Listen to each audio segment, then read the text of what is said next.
Hello and welcome to the sixth episode of Cardinal Control Room. My name is Nathan Wilson.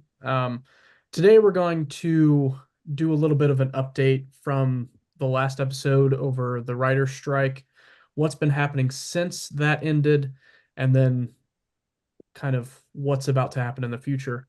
I've got Alex and Scott with me today, so if you guys want to go ahead and introduce yourselves. Hey, I'm Scott Edlin, alumni from Ball State from 2010. I'm a TV producer out in LA. My name is Alex Gracie. I am a 2015 Ball State alumni. I am a lighting console programmer here in Los Angeles. Perfect. So the writer's strike lasted almost 150 days. Yeah. And then after that, it seemed in what we could see over here that everything just restarted. Is that what really happened, or is there still kind of a lull in what you guys have been seeing production wise? A lull is an understatement. There's basically nothing going on from where, there is, but there's not. It's a really complicated issue. There's like a lot that's happening. And right now, there's been enough people out of work that things are starting to viral. There's like a video of a producer that's gone viral on TikTok talking about the situation. And it's just kind of starting to be there's just so many things now beyond the strikes that have like kind of coalesced. And we're just kind of dealing with it's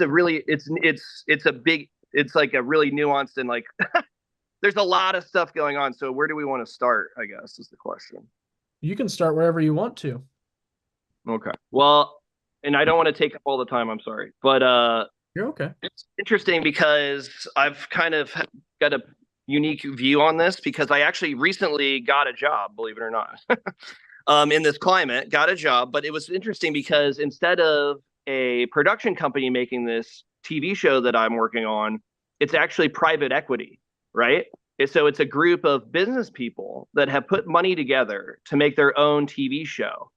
And that's how it's being funded and that's why they're, be able to shoot. But that is completely different than it's ever been. It comes in with its own risks.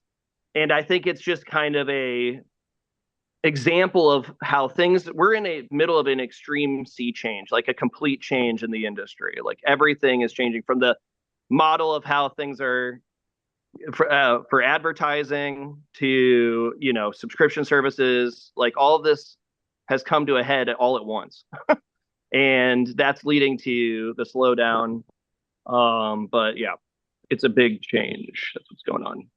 Yeah, I absolutely agree with the lull. There's certainly been like a huge lull. My union, IATSE Local 728, our call steward put out like a pretty good his thoughts on the matter essentially, and so he is experienced enough to have gone through all three of the writer strikes in the 80s, as well as the one that was more recent than the one that we had last year. But he was saying everybody imagines that when a strike is over, it's like a faucet turning on, but it's much more gradual than that, even in his experience. So I think we're combating that, combined with, and this is just speculation, a burst of the streaming bubble. I feel like we saw leading up to the most previous IATSE negotiations, as well as the WGA and SAG negotiations. I feel like we saw a lot of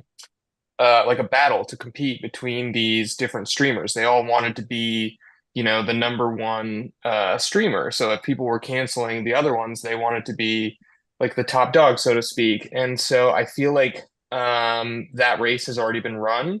For the most part, if you were going to cancel your subscriptions, you probably canceled them already last year when we were not getting new content on them. And I feel like there's not a ton of new subscribers that they can add to this. And so, I feel like they're in like a bit of a maintenance rather than a building period. And so I feel like even though they are, contractually allowed to be making content right now, a lot of them have scaled back. And, anybody's guess is as good as why, but I definitely feel like we're seeing a significant lull in production. A lull in Yeah, production and a little bit of a lull in releases. It seems like you have companies that are straight up making movies, getting them all the way through post, and then before they release them, they just say, we're not going to put that out there. So, do you see that as another way of trying to save a little bit of money off the top, or kind of a more nefarious way of trying to get a little bit of we're going to spend all this money, make it seem like we're going to put something out, and then, oh, it was a business loss, so we're going to see a return on the back end? well, that's somewhat of a different issue because you're talking about the Wile E. Coyote Roadrunner movie, right? I'm talking about there's been a lot of projects. That's Yeah. one of them, but there's been a Yeah, lot. I mean that's pretty nefarious in itself that you cut an entire movie and then you shelve it. It's like it's straight up Ed Wood all over again. Except Ed Wood put his movies out, you know what I mean? Hmm. That's pretty nefarious, in my opinion. But to go back to streaming, I think real quick, just to step back to streaming, that's a huge. He's completely correct in that the bubble is burst. Previous to streaming, so previous to the streaming boom, right, and leading into COVID, the way that advertisers and like it was easy to tell who like was watching your stuff with Nielsen ratings and butts and seats in theaters. And then when streaming came along, they switched over to a subscriber method, right? So it's like then they counted their how well they were doing in the profits with by how many new subscribers you could get.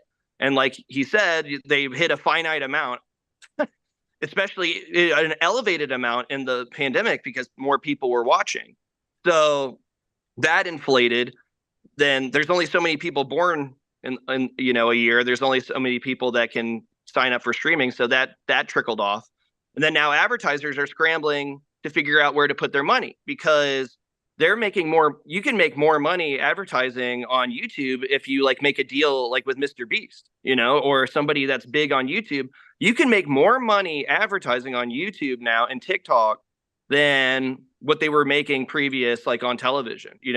Now there's big deals like NFL, NHL, these big sports, deals that are still done on television for sure. But live sports is the only thing propping up terrestrial television anymore.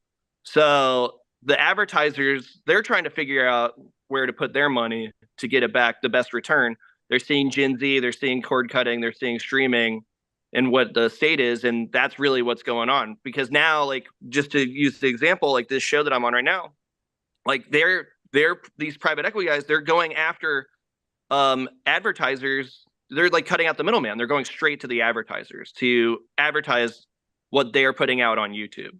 So it's just like, now it's just the Wild West all of a sudden. It all came out of nowhere, but it's all become the Wild West. Well, and you said that you've got live sports staying on regular broadcast television, but Apple acquired all of the MLS games Sure, for the most sure. parts. You've It's got changing. Peacock making games exclusive. You got them having races. Now you have WWE moving to Netflix. You have the Paul brothers doing their boxing fights on Netflix Live. Yep. So now you've got the streaming services not making original content, kind of doing what studios would do back when the strikes were going on. We're going to make a whole bunch of reality shows because we can't use union people, but we can use non-union people to make reality shows and get those out there.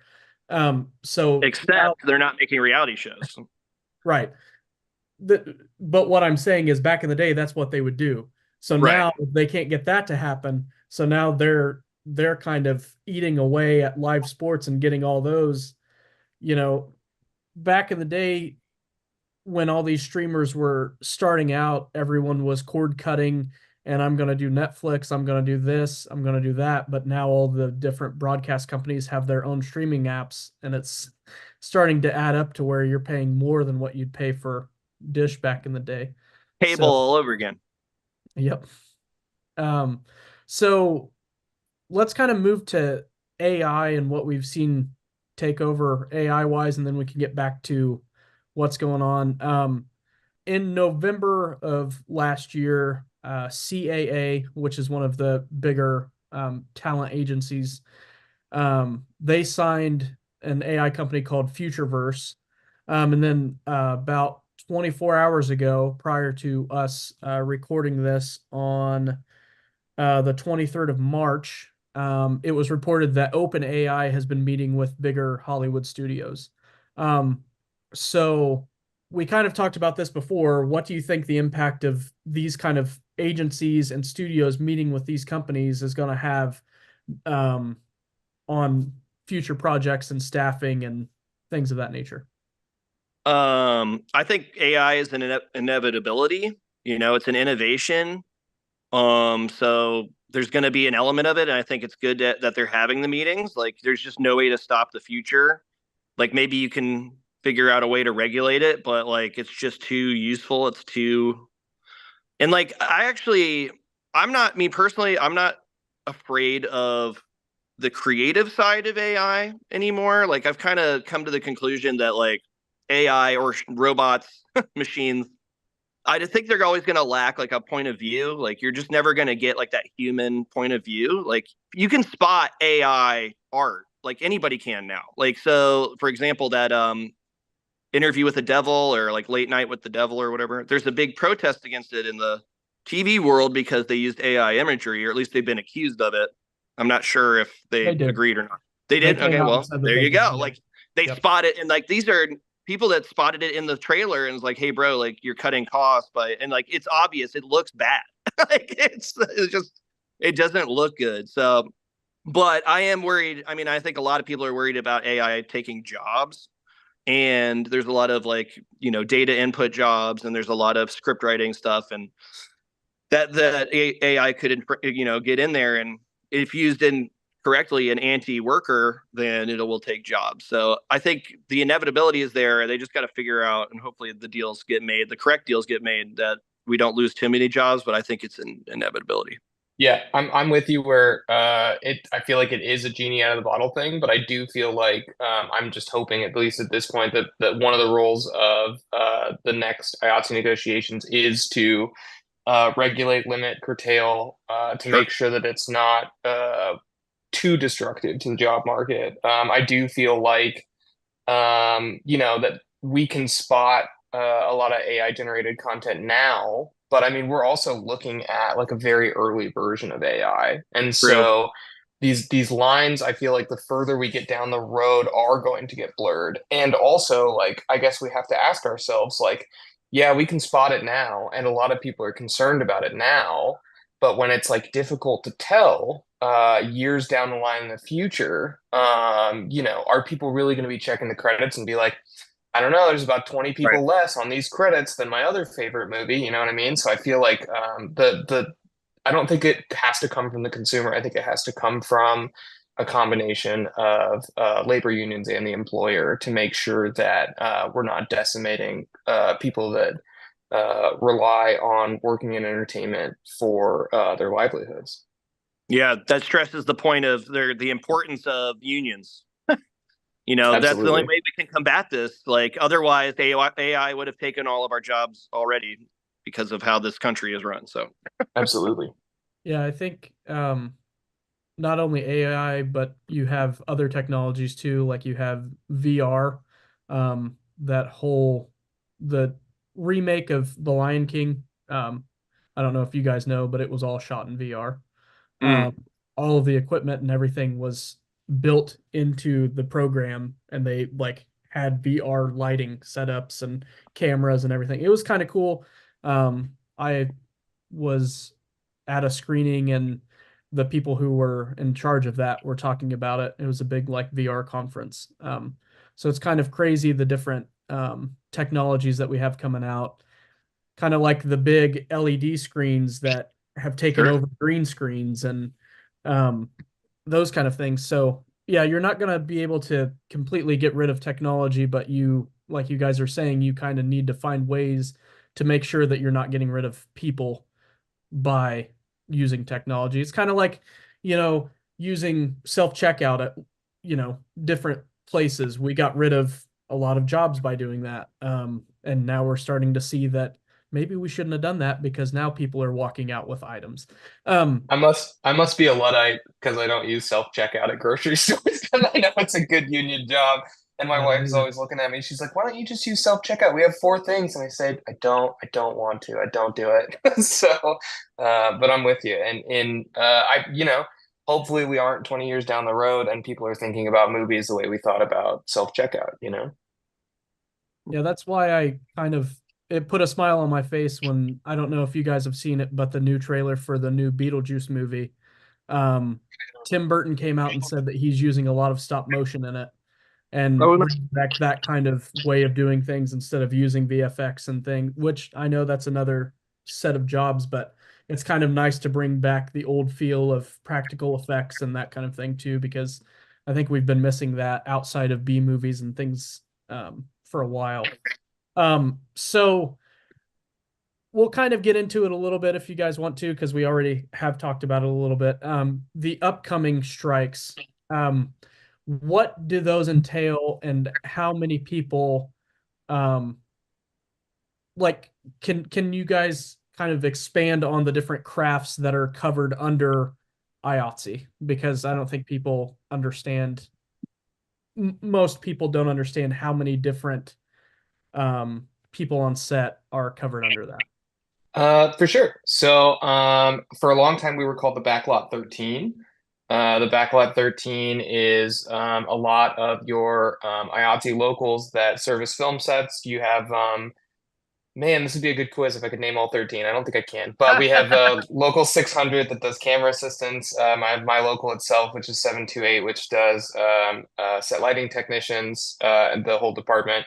80, which is like a conglomerate because it includes multiple. It's grips, craft services, which is snacks, your set medic who makes sure that somebody's there in case somebody gets hurt on set.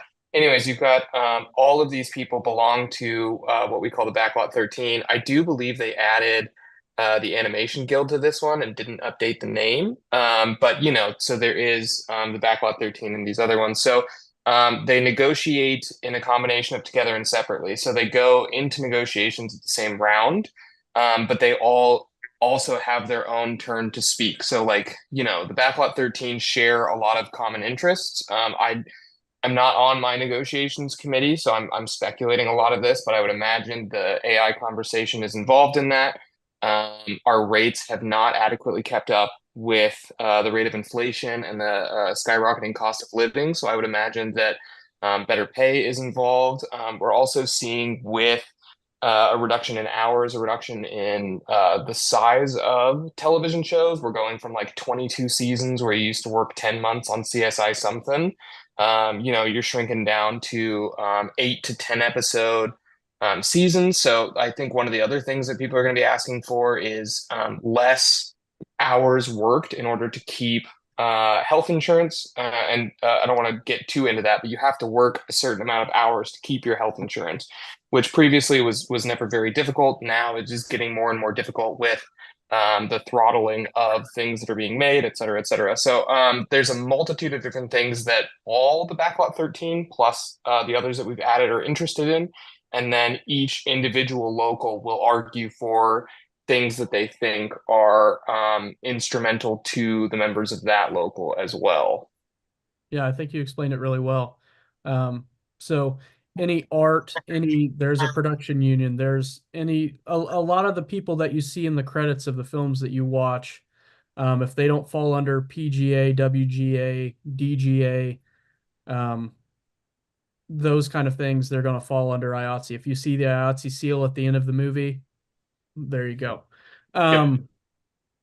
The upcoming strikes that are going to happen, what kind of impact do you see them already having on projects that you would see kind of coming out around this time? Because right now, again, some people might not know, but around this time is when the startup of pilot season would happen. So like people would start kind of walking around trying to sell their scripts and or just trying to film them and get them to a studio and see if they could get them picked up.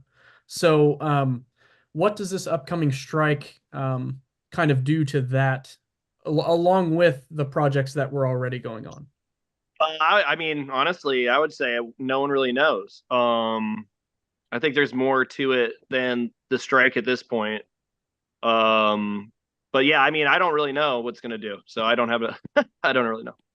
Fair. Firstly, not to tisk tisk, we don't know that the strikes are coming. Theoretically, the studios could show up to the negotiations and want to play ball. I think it would be advantageous for them. It would be advantageous for our members as well to find some middle ground, of course. But if that middle ground doesn't come, we could see strikes in late January or late July, excuse me, early August, depending on. You can file.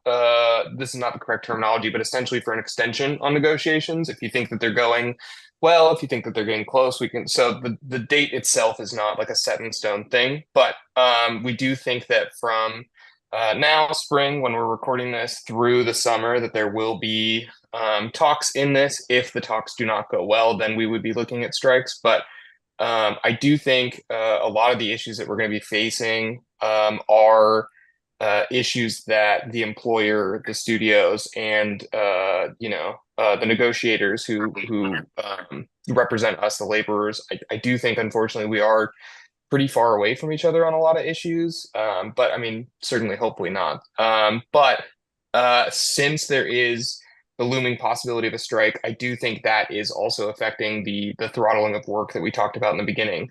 So let's say if you've got a season of television, and if you were like halfway through it right before WGA strike started and the SAG strike overlapped it, maybe you finished up the other half of that, or maybe if you have a movie that takes less than a couple months, maybe you try and run that through in this gap between the two.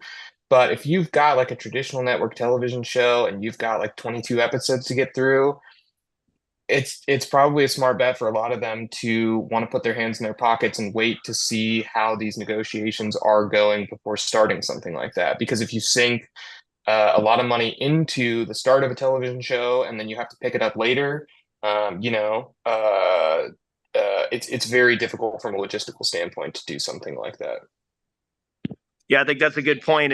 That the strike isn't guaranteed yet. We're not to a point where we know it's going to happen for sure.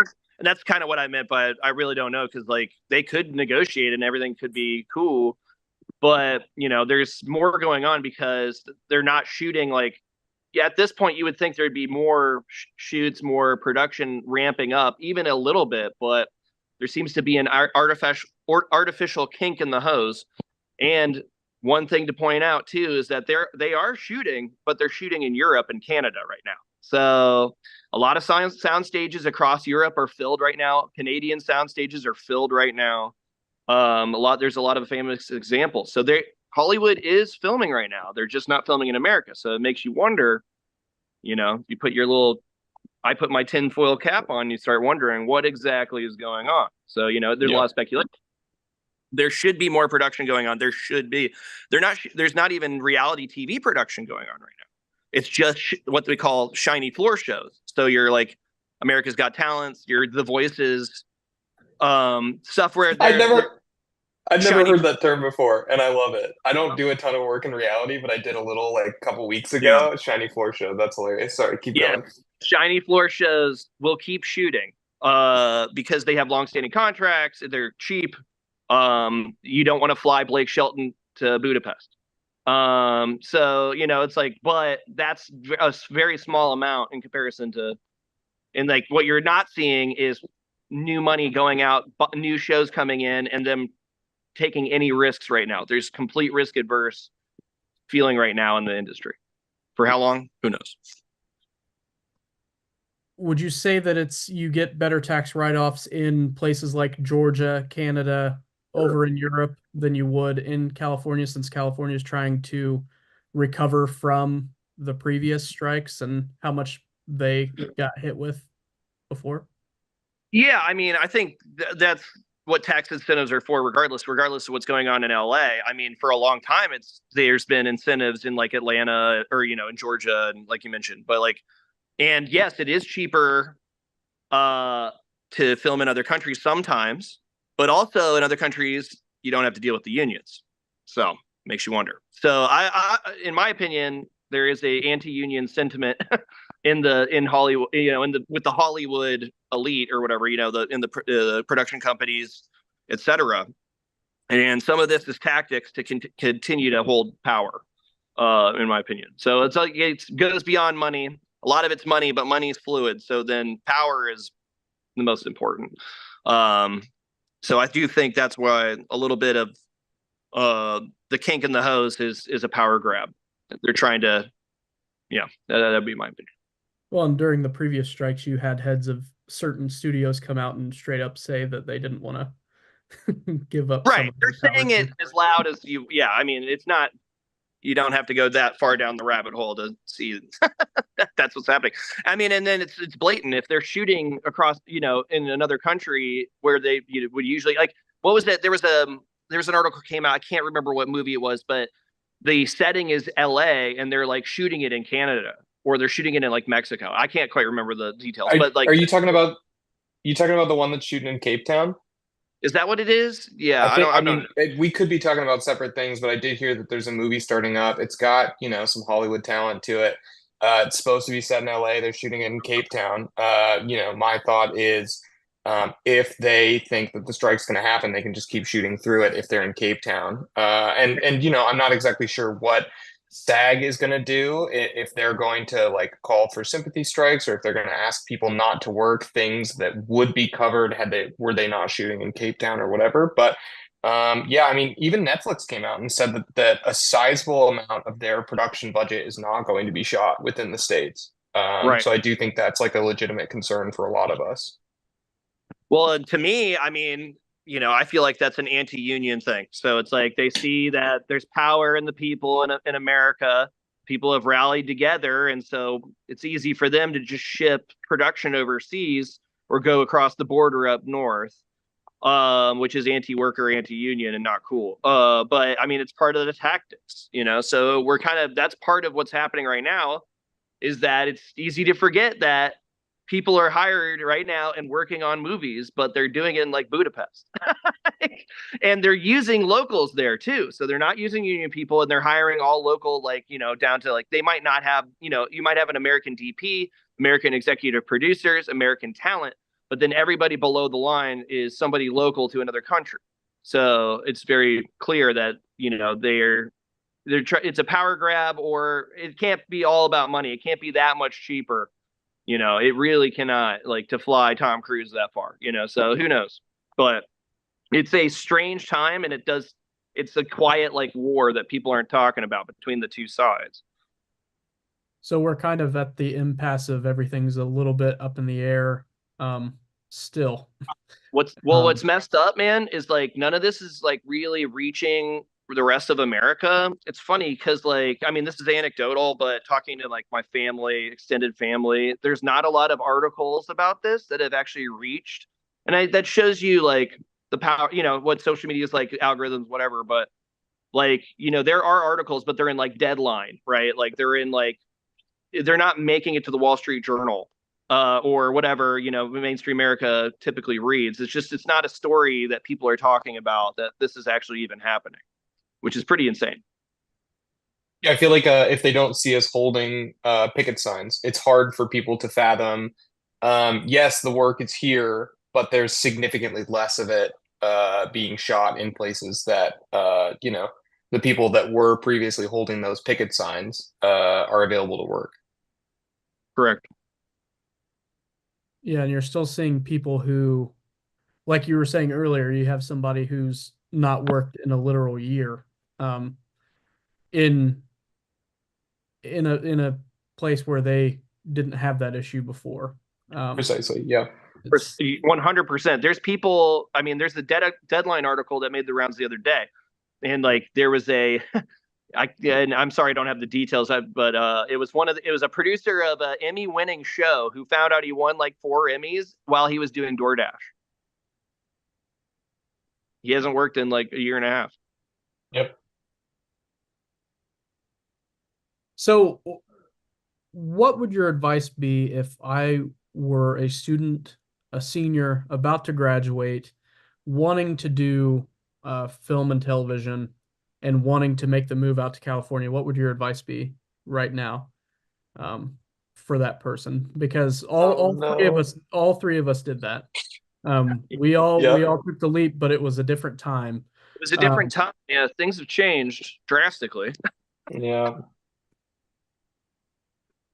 I mean, I don't know if I had a friend that said, "Hey, I saw what you did," and for me personally, it was 2016, and I am trying to do something similar. I would tell them to hold off. I would say pad those savings. If you want to work on your screenplay from where you live now, if you want to like try and hone in your skill set, I think it's a good time for that. But I know, 10, 20, 30-year veterans that are struggling to get work. And typically in any year that was maybe before the COVID years or after we were able to get testing and vaccines available to people, and before the last round of strikes happened, I would tell you that if you could come out with 3 to 6 months saving and you wouldn't say no to any jobs that you were offered, you could probably make it in this town.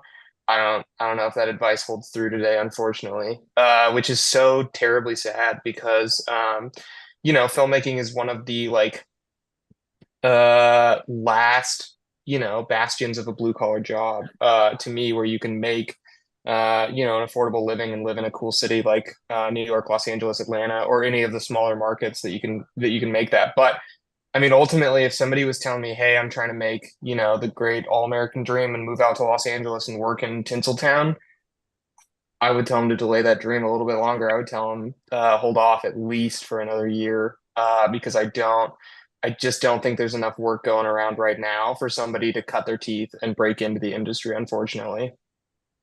Yeah, I feel like that's true in that if the goal is to get a job right out of college, like you can't really couch surf it, and it's just not working right now. That's not going to happen. So whether that mean hold off, or I would say the only way to piggyback off of that, maybe in a hopeful direction, is that we're seeing a burst in like alternative ways to create content, right? So like YouTube, Twitch, TikTok, these guys are our advertisers are starting to move over there, right? So now, I mean, the biggest and most important example is Mr. Beast. Whether you like his content or not, I know a couple people on his crew now. He's been hiring people from the TV and movie industry to build up this crew. He's doing it all by himself. It's like him and his mom, bro. Like it's insane. And so it's their money. He's putting up the money, and then he just did a deal with Amazon. So there's no middleman. It's just Mr. Beast, his company, and Amazon, and they're putting up a whole new series. So it's like now, there's how well do you know these people, and do they need a lighting console programmer? Is my question. I know, right? Well, yeah, for sure. So I bring this up.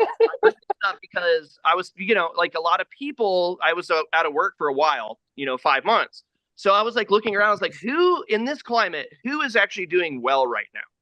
And then a buddy of mine was recruited by Mr. Beast. He signed on for the 90 days and he just moved across country to go work for him. And he just got on the phone with the guy and he's like, bro, like this is the future. He's like, there's no network. Amazon's not giving Mr. Beast notes. There's no notes. They're just letting him do what he wants because he's worth like what? $500 million.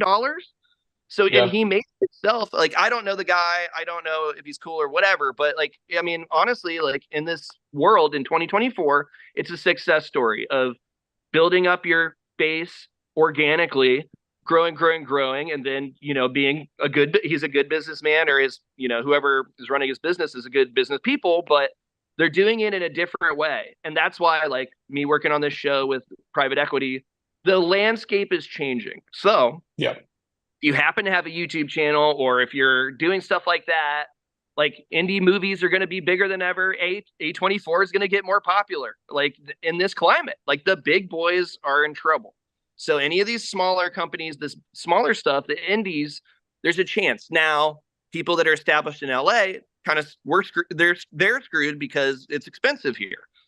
So they've had these lives that they've built on these, steady paychecks for 20, 30 years to live here. And then when the nozzle's cut off, like that. But if you're young, you don't have much to lose, and you have a YouTube channel that's kind of taking off, just dig into it, bro. Like you might be the next Mr. Beast. So I think it's just one of these times, like if you're able to take a little bit of risk, or if you're able to pivot, if you can, then you should, and or give it a try, because I think we're going to see more of this type of thing. I think this is a signal of the sea change, where you're going to see more YouTubers dealing with Netflix and Amazon. They're just going to start making deals and going around Fox and NBC and all this. And then what happens when NBC and Fox start contacting popular YouTubers, popular Twitch streamers to make their own content? So it's like it's all going to start feeding into each other. Wherever the advertising dollars are, they will, if you build it, they will come. It's never been more true, I think. But it's tough, for established people to build stuff if they don't have a huge nest egg. So it gets really confusing and complicated, and it's tough for the longtime people in the business. And it's even tougher, man, for people coming out of college, I bet, because at least when we came out of college, there was a steady stream, like the river was running, and you could jump in like your little lifeboat. You could ride down the river. You could pick up trash on a set for $175 a day. Those jobs were around. They needed it. There was tons of people around. But right now, it's not happening. So if you can, look elsewhere for a while. There's also Alex, you worked at a lighting rental place for a while when you moved out. So there's that way of doing it too. If you can't get out and do straight up go into production, if you want to do lighting, if you want to do camera, if you want to do, this or that, whatever you want to specialize in, there's other ways that people may not know about. So would you guys be able to talk about that just a little bit, of like alternatives that could get you out there, that you could be working on, that does build your skills, but you might not be stepping on a set right away? Sure. Yeah. I mean, there's a lot of rental houses. I think that's the key that you're talking about here. There's a lot of camera rental, light rental places. Now, actually, I do have an anecdote about this, because within the last 5 months, I did pick up a job at a lens house. It was called Hawk Anamorphic. They're a very famous or popular type of lenses, like anamorphic lenses in the industry. And they make great stuff. Yeah, they're some of the best, right? Industry standard. And it's a small little building with like some little specialized, like with the team of 5 people in there. But I was able to get an office manager job, for just to pay the bills, right? So it's like there are ways that, and then the guy that got me in, I had gotten him a job previously, so it was like a scratch your back kind of thing. But what he had done is that he started a production, realized that he liked cameras and all that came with it. So he went to work at a rental house. It was one of the bigger ones. I can't remember, but they need people to pull stuff off shelves, and they were really busy at the time. This was 5-7 years ago. So, lugging stuff off the shelves, and throwing it on the truck. There you go. And then, over time, he got promoted. They really liked him. He had a good attitude. He went to Ball State. And he's from Indiana, had a good attitude, and they really liked him, and he learned how to clean lenses. And now he's working at Hawk Anamorphic, doing, it's amazing stuff, man. It looks like they're making Rolex watches in there. It's unbelievable. But yeah, I mean, there is alternate ways. And that is the thing. I think the only problem is that in the past, you were able to do these PA jobs, these super entry level jobs, and then you could eagle eye, oh, that looks like something I want to do. Right. So it's like for him, example, like he was there on set and he goes, oh, cameras, like I love how they all fit together, and the pieces. It's so cool. Like, then he talked to the guy that rented it, and then he got a job. So it's like, we used to have a climate to where you could come in super entry level and then figure it out that way. So that's kind of lacking, but there's rental houses, there's prop houses, there's microphones, audio, anything you can imagine that goes into a movie. There are suppliers, warehouses. Yes, that type of stuff does exist. But like anything, if they're not shooting a ton of stuff, especially locally, there's not going to be as many jobs. So, if the lenses aren't flying off the shelf, the cameras aren't flying off the shelf locally, like right now, they're sending them to Europe.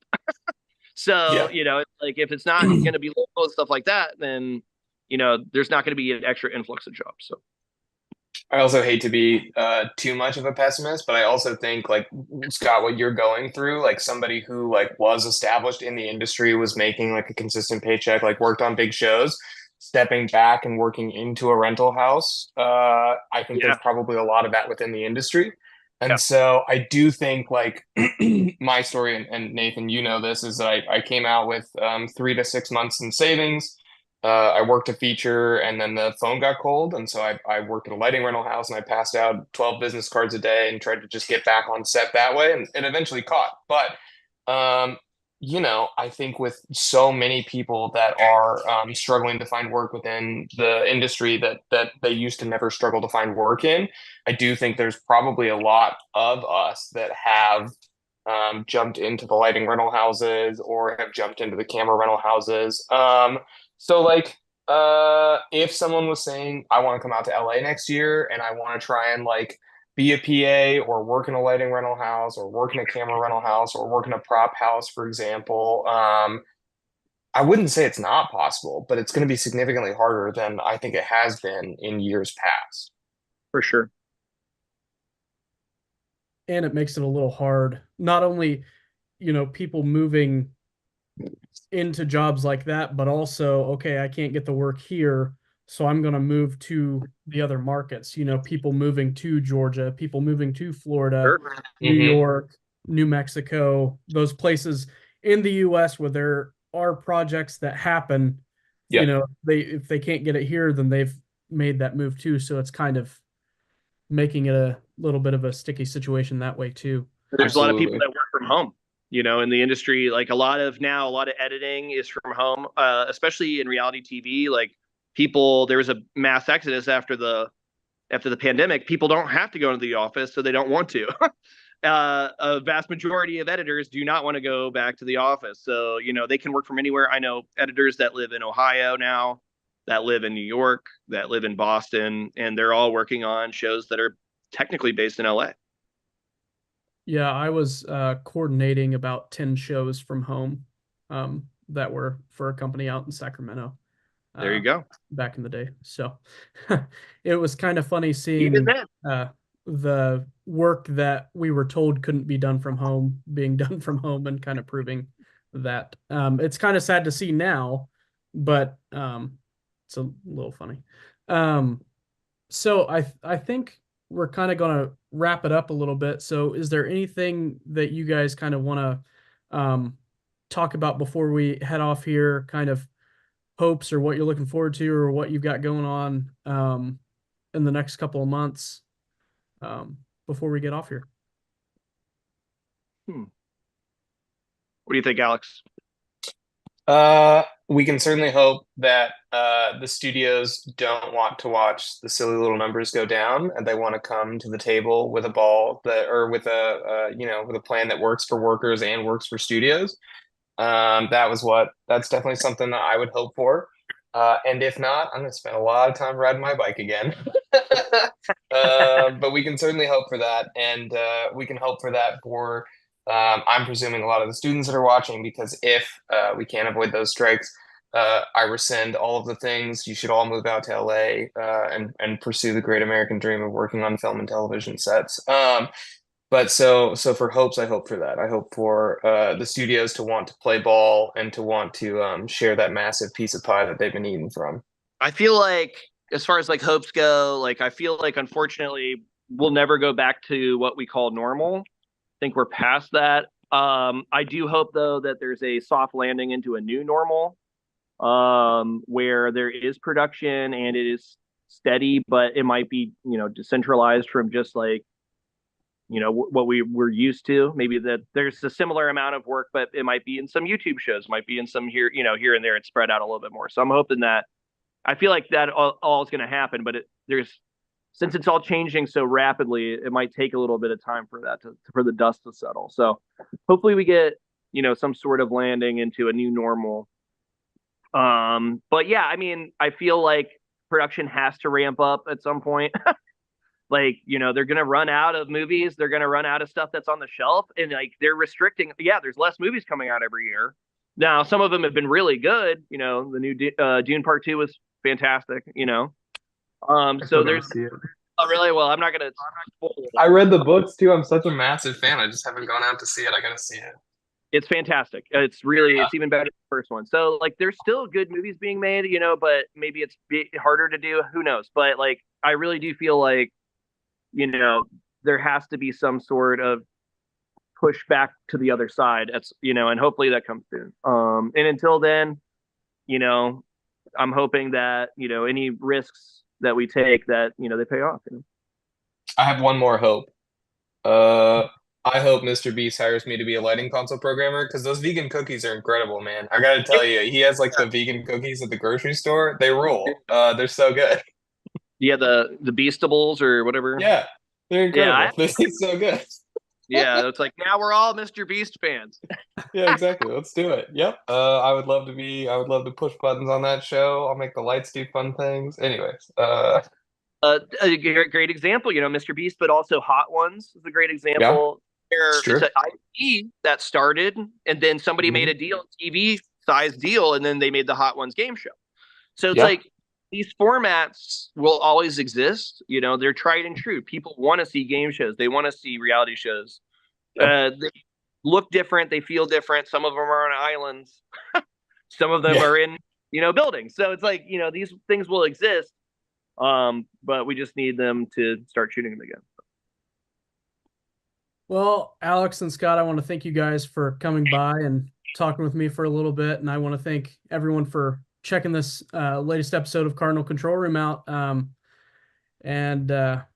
This is, again, brought to you by the Ball State Department of Media Alumni Society. So thanks again, and we'll see you on the next one. Thanks, guys. Thanks, Nathan, thanks for rounding us up. Jeremy, thanks for recording everything. Thanks to the Alumni Association for having us.